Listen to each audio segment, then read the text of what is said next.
I had a great chat with Sam Harman this week on Off the Mat. After 5 years of acting and bartending in London, Sam flew to Rishikesh on the other side of the world, following in the footsteps of a friend of his to complete his yoga teacher training course. Our conversation covered Sam's experience of practices like Kirtan and Chanting, to defining what spirituality means to him, and also ways of bringing yoga into your day-to-day life. We covered some great ground in this week's episode. I took a lot from Sam's conversations about what a yoga practice fundamentally is at its core when we strip back all the fancy transitions and the peak poses. I really hope you can too. Let's dive in.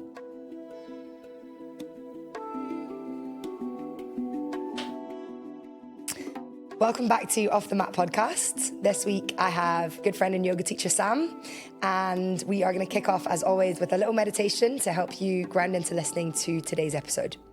So, over to you, Sam. Cool, let's do it. So, just coming to the edge of the seat, or wherever you are, you can close down the eyes and just let the arms be wherever they are for a moment. Just taking your time to observe and notice how you're feeling today. Maybe softening the forehead and softening the jaw, softening the tongue. And then slowly bringing your right hand onto your belly and your left hand onto your chest, preparing for some yogic breathing, relaxing the elbows in and relaxing the shoulders down. Then on your next inhale through the nose, feel the belly rise and expand, and then breathing up into the chest. Exhale through the nose from the chest, and then start to squeeze the belly down. Good. Inhale through the nose, into the belly, and then up into the chest. Exhale from the chest, and then squeezing the belly down. Nice. Just continuing to the rhythm of your breath. Breathing all the way to the top of the inhale, and then all the way to the bottom of the exhale. Imagine you're filling up and emptying a balloon.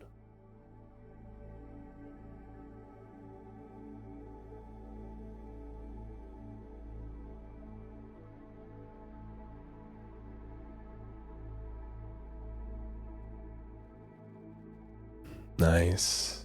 Then at the top of your next inhale, hold the breath in, squeeze the belly to the spine, try and engage the pelvic floor if you can, and just hold for 3, 2, 1. Exhale softly all the way out.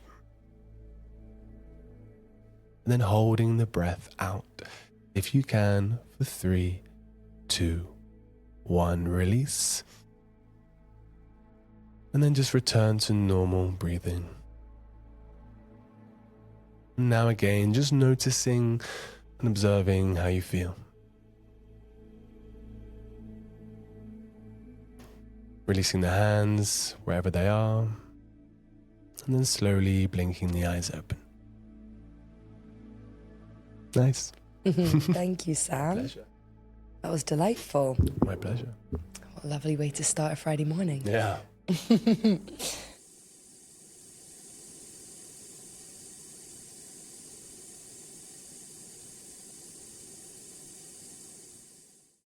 So, I want to start off, Sam, this morning with how you first got into yoga. Yeah. Take it right back. So, I guess one of my first experience of yoga was going to a yoga studio with my mum in Bath. I used to go with her because I used to hang out with her a lot when my brothers had left home. But then really, when I went to drama school, that's when I really got into it. And we did a yoga class, or yoga in our movement class, all to get us into an energized neutral alignment. As an actor who needs to play characters, we needed to get rid of our habits that we had once had or that we built growing up. So we did this movement, did this yoga. And in New York, there was a place called Yoga to the People. That was all donation based. All the classes were donation based. So as a poor student, I used to go there. And so through doing it at drama school and through this kind of studio near where I lived, that was ultimately like $1 or $2 every time I wanted to practice. So kind of how I got into it. I know, so good. And then through a friend as well, she was a big inspiration for me to do my training and take it further. But I guess, yeah, my passion for it really began at drama school. And yeah, I always found it interesting how that's what we needed to do, or that's what they guided us through to get this energized neutral position, to hold yourself in a certain way and just to get rid of all those physical habits that you do tend to acquire growing up. And you feel like it would get you into the right headspace, it would really help alongside the acting. You felt it was really beneficial. Yeah, definitely. It wasn't really like a headspacey thing when we were doing it. It was literally purely physical.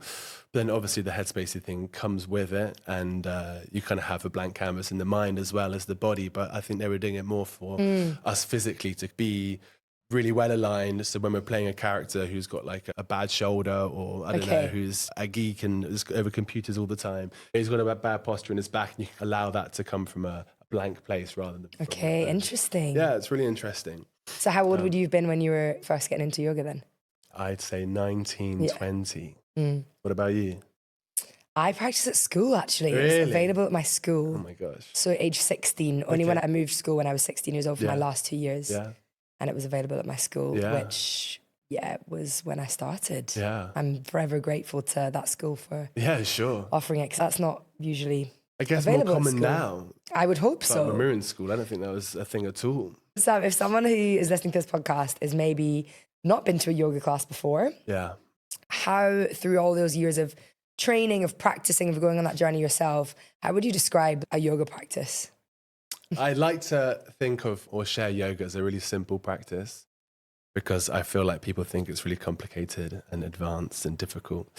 But I always like to think of a yoga practice when you go to a class, or you're literally doing things to be able to sit in stillness for longer and to do nothing. So really going to a class, although you are moving a lot, it is an opportunity to do nothing and just to switch off and let go. And I think that's the most important thing. And when I teach, that's what I want to share with people, that this is really simple. All we're doing is breathing and moving a little bit. And it's not too complicated, but really the end goal of it that people forget about is to sit in stillness for longer, so you can meditate and think about nothing and be in the moment and be present.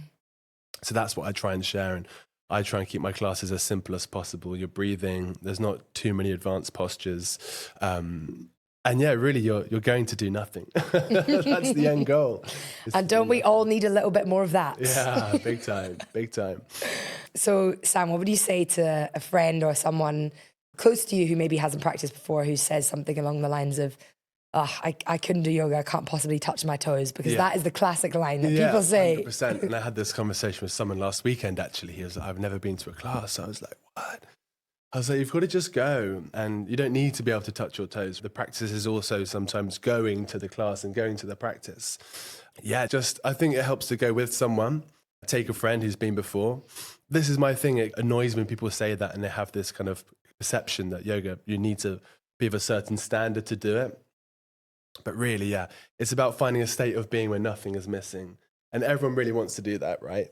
So, that's what I say. I think you just go and just be and do nothing and just enjoy it and really breathe as well at the end of the day. That's what it's the most important thing, or one of the most important things, is to breathe into the body and into the posture. I agree. Should we get that trip open? Yeah, let's do it. So for Sam's snack and drink combo, he's gone for a trip. Which flavour? I've gone cucumber and mint. Nice. Magnesium botanicals, which is a real added bonus, I think. Cheers. Nice. You did specify a Huel snack bar, the peanut flavour. Yeah. And I sadly could not find that in the shops this morning. So we've gone for a Kind bar, but nonetheless, a delicious nutty snack bar. We get our protein as well. Mm-hmm. Good though. Yeah. That's sea salt. Yum. Lush. So from practicing at drama school, you then decided to do a 200-hour teacher training. Yeah. Which, for anyone who doesn't know, is the kind of first training that you do to become a yoga teacher. Talk to me about that course. What prompted you to do it? This was this friend that I had called Phoebe, and she had done that training before. And when I left drama school, I thought my options are, one, move to London, try and be an actor, or option two was to go to India and do my teacher training. I chose option one. And then after 5 years of trying to be a model and actor, I realized that I was more of a bartender than those other two things. And I thought, this is not why I moved to London to pour drinks and to work in bars. That was really fun, don't get me wrong, for my early 20s. I loved it. I had a really good time. But when I was 25, I had my quarter life crisis situation. And then I went to Rishikesh to do my training, following in the footsteps of my friend Phoebe, who I'd been practicing with for, a few years. And having the knowledge that someone had been there before me, it was great to go and follow in someone's footsteps, because I always wanted to do my training in India and go and do it in Rishikesh. Mm-hmm. So, it was kind of like, what am I doing with my life? Let's go and do that thing that I wanted to do all those years ago. And I'm so glad I did it. And when you went there, did you do it over a sort of short period of time where it was like all day, every day, complete immersion? That must have been, I mean, I did mine over a year, so quite a different format, but I've never done something like that before, and I'm fascinated by it. Must be such an intense experience to go there and have, from the minute you wake up to the minute you go to bed, is full into this practice, especially when it's a 200-hour and you're learning everything really for the first time. I imagine there was probably a lot of moments where you're like, whoa. Yeah, 100%. What are some of those moments that stick out for you? I got to say, one of the weirdest things is you go there and they're like, don't think about anything. This is why you're here, to meditate, to think about nothing, to find yoga. But at the same time, they're like, you'll learn all this stuff to be a teacher. And you're like, ah. But it was, it was like a submersion into the world of yoga, I guess. Being at the ashram, you wake up at 5 a.m. You'd be sharing a room with a couple of other people. You'd be in silent meditation for the first half an hour of the day, go and practice yoga or the asana, the physical practice. And then you go and chant around the fire. And then after that, you'd have your breakfast. So it was a lot. But it was, for me, the way I kind of wanted to do it. You really feel like you're getting the most of it. And really kind of like let it take over you, which I think is good and bad in a way. Because when I came back to London, I was just like, oh my God, how do I now put into practice all of that stuff that I've just been learning and doing into my day-to-day lifestyle? Because I felt like a different person when I came back, definitely. And I guess it's about Sam, the yogi who was in India, and then Sam, the Londoner, kind of coming together, and then knowing what kind of practice I wanted to share with people as well. What kind of yoga would be received by the Londoners or the Westerners rather than the very traditional practice that I've been practicing. It was almost like we were practicing for practice sake rather than practicing or learning to teach in a way. It was like we were learning just to be more in it and be more focused on being in the ashram and living that way of life.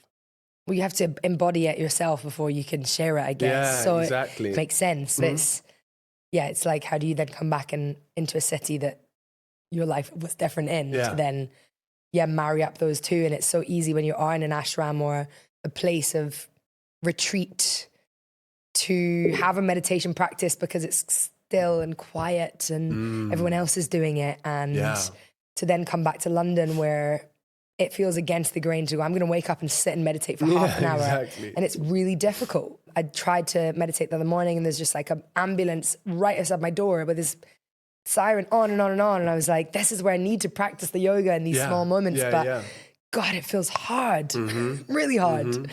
And so when you were in the ashram and you had all those other bits of yoga that aren't the sitting and doing asana, when you first got there, were you taught or were you explained that the full day is the yoga practice and actually all of these other elements are contributing to your learning of what yoga is as a discipline? No, there was definitely we knew what we were getting ourselves in for there. And the kind of yoga, a Khanda yoga at the ashram, it is really holistic and you do all elements of yoga in a class to achieve a Khanda, which is whole and wholeness.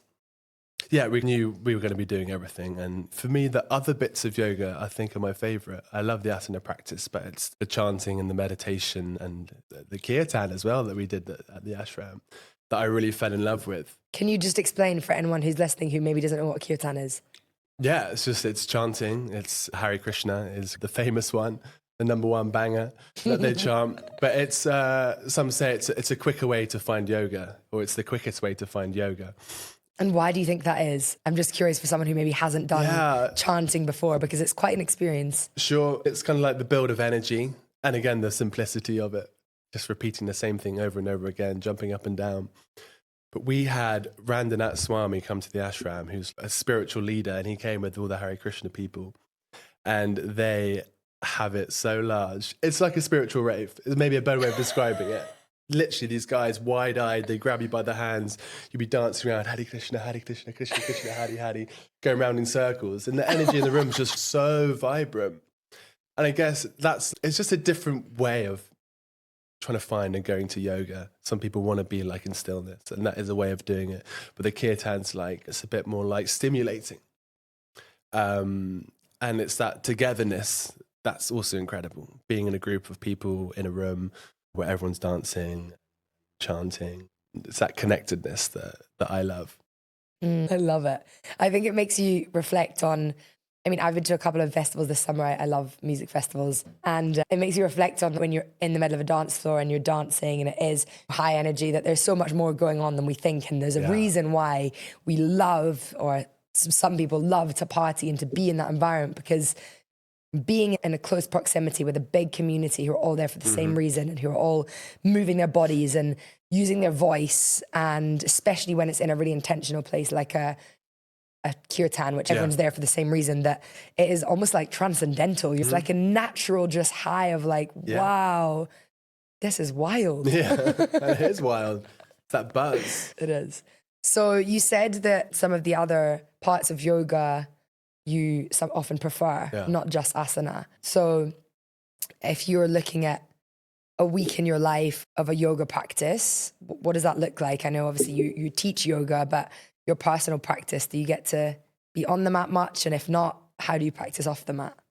Yeah, so not on the mat as much as I used to be. Maybe like 1 or 2 classes a week. Still good as it's a teacher. Still not too bad, as a teacher. But it's always something that you want to do, and with something in your mind, you're like, I need to do that yoga class. When you do that yoga class, you're like, it's amazing. But yeah, like maybe 1 or 2 classes. I also work at a yoga studio, so it's so easy for me on my lunch break just to dip into a class, which is amazing. But I think what Kirtan really taught me is that it can be off the mat yoga. When you think it is so much about doing the things, Kirtan really taught me that it doesn't have to be on the mat to find a state of being where nothing is missing. And this isn't on a weekly basis, but when I run, I also find yoga, because I'm so focused on the breath and so in your body. And you use meditation techniques to think just one foot in front of the other. I've run some marathons before, and all I have to do is just say, just keep going, just keep going. And that becomes your mantra. And that's what yoga's taught me, is to be focused on one thing, use the mantra, and just use the breath as well. But I do a lot of back of house stuff for the yoga studio. I also find is my yoga in a way. I always used to think that being the teacher on the mat was the only way that I get the same fulfillment, or the fulfillment of teaching a yoga class. But the fact I can now facilitate it, obviously it's stressful at times and it's not always that blissful state that I'm like, but it gives me that satisfaction of teaching. It gives me that satisfaction of practicing in a way as well, knowing that other people are getting there because of things that I'm doing, which is a really nice thing to feel and to know. It's almost like seeing other people's reactions when they come out of a class. That kind of gives me a little bit of that moment of bliss and that moment of connectedness. And yes, what I'm doing is helping that to happen. And though it's not directly affecting me and me finding my union, it's helping them do that. And by them doing that, kind of gives me that kind of... Yeah, that look when someone leaves a class and is like, oh, I really needed that. Or something along those lines. It's the biggest gift, absolutely. Yeah, sure. It just reminds you why we do it. 100%, definitely. So nice. So I want to ask you about yoga as a spiritual practice. What does spirituality mean to you? I think being a spiritual person in my eyes is someone who is aware that they're vibrational and that they're connected in that way to people. And I think that spirituality and physics kind of go hand in hand in the way that we are just cells vibrating, and we are just everyone's trying to improve their vibration to bring other people up. not to match others' energy, but to kind of bring others' energy to where you are. I love that. But not even person to person. Like if you're in a low vibration, then low vibrational things might match you, you know. And when you're in a high vibrational things will match you. And yeah, I think for me, yeah, fundamentally, if someone's spiritual, I just think they think they're a vibrational energy floating around the universe and they're forever connected. Sometimes high vibration, sometimes low vibration, but always connected to everything else that's vibrating around them. So yeah, I think that's it. I love that, because then with that comes a connectedness of feeling and understanding where you're at and in relation to others. Yeah. It's like a way of relating to people, to not just people, but everything in the world that has like an accountability to it. Sure. Yeah, exactly. But yeah, I just think if someone says they're spiritual, they know they're connected to you in a deeper way or in another way than just a physical body.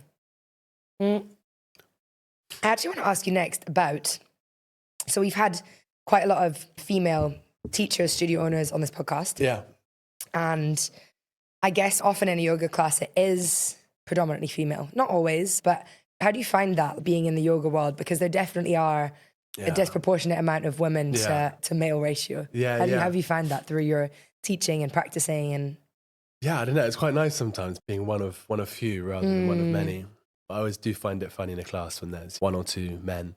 But that's also what I enjoy about me being a teacher and being able to allow more men, or I guess allow them to feel more comfortable in a class when they have a male teacher teaching them. But it's it's definitely changing. It's definitely changing. It's just, I think it's that idea that people have of what it was, especially in the UK. You look at all the spiritual leaders and all the gurus going by, they're all men. And then you bring it to the Western world and the people practicing it are women, which I find always, weird. It's kind of like, but people don't understand where it came from. It came from Shiva. People don't understand that. They just see yoga as this thing, like touching your toes. Yeah. Middle-aged women or Lululemon, So it is changing, and I hope that I've been a part of that in whatever way, whatever small way that I can be, because it's the best. It really is, and men shouldn't feel alienated. And I've always thought for my classes when I teach that I don't want to alienate people. I've been really aware of that, and I think keeping it simple is the way to do it. But it's there's so many men say they've never done yoga, and it's like, come on, come with me, or come to my class. Absolutely. I think naturally I used to teach a rocket, which is a more powerful, dynamic practice. And I used to get a lot of guys coming to that. And I think naturally maybe sometimes men are more drawn to the it's going to be hardcore, so I'm going to push myself through it. Yeah. But then actually have sometimes had experiences where from that they've maybe come to a mandala or even to one of my yin classes because you have that trust with the teacher. Yeah. And so, I always think that if someone is maybe a little bit more anxious or I don't know what I'm doing to come to a class, it's like find a teacher that you really resonate with and then 100%. go on that journey with them, because that's such a nice way to get into it, human to human. Yeah. Yeah, I think that's a really important way to do it. Do you feel like through your yoga practice you have learned about yourself? Whoa. It's a big question. Surely. Yeah, I think so. You just always are constantly diving deeper. I don't know if it's learning about myself, but being more sure of myself in a way. That's learning about yourself. Yeah, I think so, yeah. Just being more sure of who you are and your thoughts, and allowing, I guess, the negative thoughts not to be there, or that other voice to tell you can't do something, or that's not who you really are or how you really feel. I think it's allowed me to do that, just to be surer of myself. And one of the main things about my yoga practice is it's allowed me to feel really grounded and centered. And when I don't practice a lot, you can feel like you're not in the right place at the right time. But when I do lots of yoga, I always feel like I am in the right place at the right time. And that's just the best feeling, really, isn't it? That's what we all want. We don't really want any doubt in our minds ever. So I think that's, one of the best things about it is feeling I'm in the right place at the right time. I'm doing the right things, and I am me, and this is who I am. I really resonated with what you said at the beginning about the simplicity, or the keeping it simple, because it's through that we have the space to then listen and connect with what is right, what is real and what is not real in our heads, because we all have that voice that is the doubt, that is the, should be doing this, oh, I can't do this, whatever it is. But it's the space I find in a yoga practice that gives you, the time to observe, okay, that's going through my head. Is that something I need to think about? Or is actually that just not helpful? Yeah. Exactly. You know? What's your favorite part about your job? My favorite part of teaching, I'd say, is giving hands-on adjustments. I absolutely love it. There's nothing quite like it. Just that gentle pushing of someone here or pushing someone there. I just find it so satisfying. Or even your presence sometimes allows them to go a bit deeper and let go a little bit more. And maybe find that release that they're looking for, that physical release, but also maybe that emotional release that's stored in some kind of muscle around the body. So I guess within teaching, I honestly think I just love it so much. Obviously, when I'm not feeling great, I don't do it that much. When my energy's low, but when I've got high energy, I'm like darting around the room. And I remember on my training, we had like 90 people in the class and we were just assisting. 90 people? Yeah, it was huge at the ashram. I don't think I've ever practiced in a room with that many people. Really? That's a huge amount. Maybe at a festival or something. Yeah, and the studio in New York as well was similar. It was so busy. It was like serious mat to mat. It's also crazy in that because you just notice how different every single body is. Yeah. And with assists comes just such an awareness of... You've got to be aware. Yeah, it's such a huge field, and one asana, one posture is going to look so different in one person compared to the other person, and how do you work with that? And it's really inspiring. So for anyone who might be listening, Sam, that has resonated with something you've said or is kind of enjoying this conversation, what are resources or things that you've come back to, whether it's from your 200 hour or beyond, whether that's books, podcasts, conversations that you would recommend for people to dive into to learn more about yoga? I'd say I don't read that much. Okay. But there was one book. Love the honesty. Yeah. There was one book that really changed the game for me. And it's called The Power of Now by Eckhart Tolle or Tolle. I never know which way to say it. But it really changed the way I thought about life, or just the way I went about life mentally. And I'd say if anyone's interested and hasn't really dipped their toe in the world of yoga or meditation, they should read that book, because it makes you think it is all about being in the present moment. And like, you want to achieve that all the time. I'd say all the time.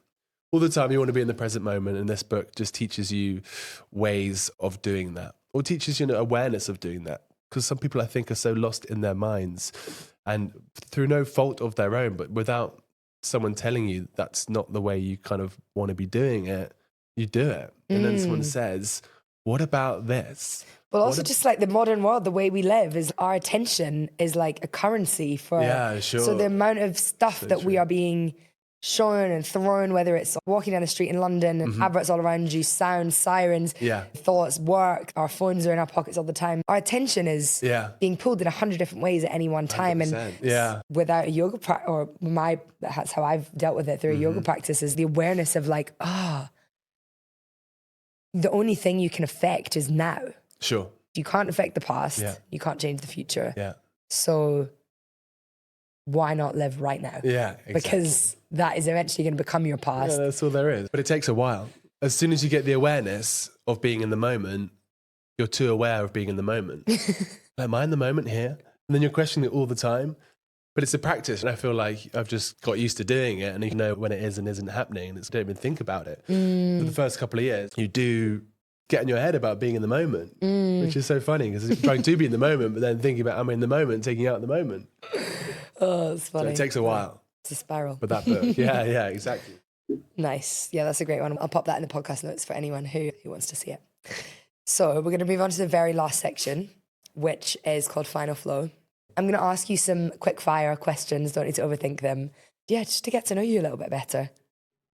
You're ready? Ready. What's the first thing you do when you wake up in the morning? Have a coffee. Coffee. Nice. Decaf or caffeinated? Very caffeinated. And honey. Okay. Yeah, I love a bit of sweet. A bit of sweetness. What's your go-to Shavasana song? I don't know the name. There's a couple. Maybe one I do know the name of is a Karangbin tune. I think it's called Le Petit Cri. But that's when I'm not feeling in my most spiritual mood. If I'm feeling spiritual, I can't remember the name, but it's a banger. Okay, we'll Come to get my it class. afterwards. Yeah, and I'll yeah, end the yeah, podcast with that tune. Yeah, I think it's Ra, R-A-H. Okay. I can't remember the name of the song. Okay, we'll get it. What's your favourite season? Autumn. Autumn. Yeah, my birthday's in September. Coming into it now. I know, coming up. Yeah, and I like it. It's just you can wear some layers as well, and it's quite a cool, fashionable season, I think. Summer's not really, summer's like for a bloke as well. It's just like vest and shorts, that's it. So Yeah. I want to wear a beanie, maybe a scarf. We're coming into your favourite season. That's pretty exciting. I do like autumn. I'm definitely a summer girl. Oh, yeah. Yeah. I think at the end of every season, I'm always ready for the next one. So Always ready for the that's next one. why we love being in England, right? Because of the seasons. It's one of the main benefits, I'd say. Except the winter's just way too long. Sam, what is one thing that you can't live without other than yoga? Such a big question. Okay, don't think about it. One thing I can't live without is my cat. Oh, what's your cat's name? Rikisha. My partner will love that I said that. She loves him more, but I don't love him. Nice. Okay, last one. What's your dream Sunday? Dream Sunday.